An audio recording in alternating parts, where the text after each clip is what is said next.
ක්‍රියාවලිය කොහොමද සිද්ධ වෙන්නේ කියලා බලන්න අට හම්බුණා අද මහත්මියක් ඉන්නවා මහත්මිය තමයි ඒක වැඩේ කරන්නේ මහත්මිය කියන්නකෝ බලන්න අපි විස්තර කොහෙද ඒවල් කොහෙද ඉන්නේ නම කොහොමද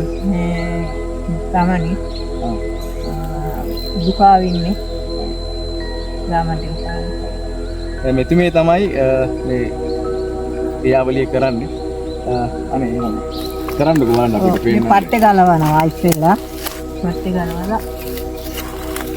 මේ කපන් යන හැටි